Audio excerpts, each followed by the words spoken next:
When talking about emotional intelligence, I think you would probably all agree much of that comes by experiences. At least it does come for me. So I do want to bring you some of these experiences on my side that turned out to be some mistakes that I made on the way. It starts in this case in South Africa. The company that I was working for at the time asked me to go to South Africa just about after apartheid finished. And when that happened, I thought, okay, lots of tensions in this country, lots of things happening, but I'm a German, so I have nothing to do with this black and white stuff. So I'm just going to treat everybody the same, and that's going to work out well. I will do my job, I will be respected for that, and that should be good, only to find out eventually that that is not really how it works. So let me share 2 stories with you that exemplify that maybe a little bit. First story is a story of an interview. I'm at a meeting, go back to my office, and at my office have an interview with a candidate. I'm arriving, there's the candidate sitting on a sofa that was just outside of my office. So I go there, we shake hands, I ask him, how was it? How did you find it well? The pleasantries you do before you actually start somehow to ease the situation. And the gentleman remained seated on this chair right there in front of me, which I found to be a little bit odd. And then I said, okay, let's get started. The door to my office was just around the corner. And the moment I said, let's get started, he kind of jumped up, ran in front of me into the office. And as I get around the corner, look into my office, he's already sitting at the conference table there, ready to do the interview. And again, a bit strange, right? A bit strange. And then as the interview was going on, we were talking, we were having typical interview questions, and in the course of this interview, this gentleman, slowly but surely, ended up pretty much like this, literally. And you can imagine, I was there saying, oh my God, to myself, how disrespectful. I was on the brink of just calling it quits at that moment in time, which I didn't do. So interview is over. During that interview, I basically, blanked out and just let it run normal ways, but I wasn't really typically interested in it. And then afterwards, a little bit later in the course of the day, I go to one of my people and say, hey, could you just explain this? By the way, I should have said the candidate that I was interviewing was a black person. So we talk about it, and he said, hey, no problem. When he remained seated there in his chair, in African culture, you want to make sure that there is a distance in the height of the heads that both people are having. So you remain as a respectful person with your head below the head of a more respected person or a more senior person. So he was being respectful. And when he ran into the door, as well in African culture, the more senior person goes into the room last. And then when he sat down at the table, obviously he tried to do the same thing again, right? Immediately put his head a little bit lower than I was. And this thing with him slouching, you need to know that I, in the course of this interview, at some moment in time, lowered my chair. So this poor fellow desperately tried to remain with his head below my head. Interesting story. I'll do a bit of an explanation later. Second story. Second story is that of a diversity council. The Diversity Council we had established at the time to help us as management, do the right things in the country and with the people there. We brought people together from various constituencies, black, white, Indians, male, female, disabled, gay, lesbian, and we had people from all these parts of the company in our in Diversity Council. We had a couple of those sessions, and then I go to the next meeting of this rather new Diversity Council, and then outside of the meeting room, I already see a row of wheelchairs.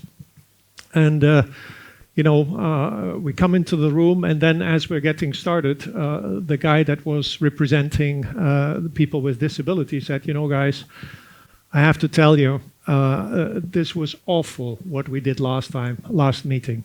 We were talking about people with disabilities. I'm so sorry, you have no idea. So you're now going to go sit in these chairs outside, and we're going to take 1.5 hours and ride around the campus. And of course, something like this happened. I mean, I must say the moment at the cafeteria when I was sitting in the wheelchair, couldn't even see what was on the tray that was presenting the food, and then having to pick it from there is something that is totally etched in my mind. So why am I telling you those two stories? Those are two stories of course, experiences, mistakes made, and learnings that have set in. But those are learnings that typically happen in leadership development. When you bring people into leadership development, then they start to learn what are these patterns, what are these things that are happening. What happened in the first case is this one here. The so-called amygdala hijack. What is the amygdala hijack? It's a very simple, small thing. We all here, as we were living in caves, have developed a mechanism in our brain that at the moment of time when we either see or hear or smell any type of danger, and I mean real danger, what we do is one of two things. We either run like hell, or we're going to go fight that thing in front of us, the saber-toothed tiger. So the brain is trained to really not think, but to survive. Go do this. Now there is a way that you can get around this when it is not about a physical threat, but about an emotional threat. Because in an emotional threat, it's actually exactly the same thing. Today, when you are encountering a colleague that at a conference room table is saying something that you find offensive, the same reaction happens. Just like for me, when I sat with this gentleman in the chair, I was just appalled by what he did there. And the fight thing would have been go kick him out and say, over, finish. And the flight thing is the thing that I did. I retracted into myself, let the interview be the interview, more or less, and never really engaged. Now again, there is a way that you can get around this when it is not a physical threat, which is 6 seconds. Taking 6 seconds of time. Now obviously, waiting 6 seconds when a saber-toothed tiger is attacking is not the right idea. But when it is about this colleague that was talking to you, or in my case, the interview partner, if I would have just, taken 6 seconds to really reflect on this thing, because then something happens in our brain, because at that moment in time, the part of the brain that can actually think and not just react is activated. And when I do that, I could have probably thought, hey, should I take a time out? Should I maybe ask the person something? Or should I just, assumed it to be a positive thing rather than a negative thing? I could have had all types of alternatives. Or when you sit at a table with a colleague who made an insult, do you just immediately need to react to that person? Or can you maybe ask some others in the room questions that can help you get out of it? So this technique you do learn in leadership development. And you do learn the other thing as well. The other thing as well, when it's about the example that I gave you before of people with disabilities, I had my own bias. I looked at the world through my eyes and I saw a 6. And the other folks were looking at it, the disabled person said, no, I'm so sorry, this is not my world, it's a 9. So these are techniques that we are learning in leadership development. And in leadership development, they're not being done just like I do it here right now cognitively, but you do this by exercises that you do that make you make an experience, and then hopefully you pick it up. Now, why is it then that all of this learning basically starts in leadership development? When we are hiring in the company where I'm right now, in the ones that I have been before, or any other company around the world, when we're hiring people from universities, pretty much immediately after they join companies, we put them in leadership development. Actually, this industry of leadership development is an industry of $366 billion a year. And that doesn't even count the leadership development that is being done within companies organized by internal people. Why do businesses do this? Because they say, yes, if I need to help managers manage relationships better, because then employees are more motivated and engaged. And when they're more motivated and engaged, they can be more creative, they can create customer solutions. When I do all of that, I make more profit and I make more revenue.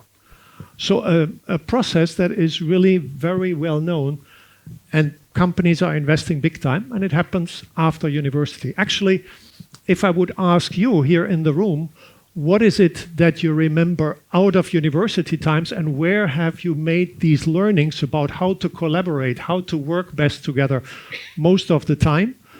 Most people answer that is not something that I picked up at university, but is something that I picked up later. So why is it then that this is how university education still looks like today? This is a picture from the 14th century. It's the University of Bologna. A professor being in the front and students, listening to it. Most of the time, teaching cognitively, which means they teach content, theories, concepts. Why is it that we haven't changed the learning over time to what it needs to be today? Of course, conceded, when you do this at universities, you do learn how pattern recognition runs. You learn how to structure problems. You learn, how to create projects. All of this, of course, is necessary. But what I submit to you is that is absolutely a necessary part. But why is it that not at least, let's argue, 25 or 30% of the time is being invested in the stuff that you actually really are going to use all of your life? How to collaborate better, how to lead a better relationship, how to lead a small group of people to something. And by the way, there is no magic in this, because remember, there's a $366 billion US dollar industry behind it. So the knowledge on how to do that is there. But why does it need to happen that all of that happens only after university time and not during university time? So I submit to you that the case for change here, and the idea we're spreading, is that universities have to pick up this topic in a significant form. Create real curriculums around it that are not based on cognitively teaching students of all couleur. That can be very much business, but indeed, that can be any type of other studies that are there. To help people on how to better work together, how to better have the relationships at work, how to manage conflict, and many more things. We need that curriculum that helps to do this structurally, instead of depending on the capability of one or the other professor. Conceded, life experience is not replaceable. It is absolutely not replaceable, because we all make some of these experiences as we grow older, and as we make one or the other conflict, we manage it properly, we start learning. What I'm arguing is we need to set a way, way better base for people to get started on this, that isn't starting right here at the ground floor level, but is starting at a much higher base. And there are more reasons that should bring us to this. The digitalization that is happening around us is driving us there, because more and more content is something that you don't even need to go to university for. You can get pretty much any type of content learning nowadays via the web, via online courses, online universities, online tutors, you name it. So the digitalization is actually a further impetus for making that change happen. Think about it, in a world of artificial intelligence, robotics, automation, what is it that truly differentiates us from the machines? Where is the added value that we can bring to this? I think it is our creativity and our capability to make people work together to achieve that creativity. And furthermore, when you think about the mobile revolution that is around, what happens there is very, very often actually less collaboration of people and more isolation. Doesn't that make an even bigger case for learning in a structured way how to be a little bit emotionally, socially smarter. Because in that time, when we ride trains or fly planes, how often do we really engage in conversations? Today, you can order a latte macchiato on your phone and just pick it up in the next coffee shop without ever talking to anybody. So there is another case that makes it. So what I would push you for, what I would plead with you for is to join a call for a significant revolution, not evolution, in the way we're doing learning at universities. We need to take this moment in time and help the world move forward. And when I say the world, I mean it is about you personally growing, it is you growing in relationships, in working with teams, organizations. And when we do all of these things, at the same time, I believe, as the society is a collection of everybody around, we probably have the chance to uplift society just a little bit more. Thank you.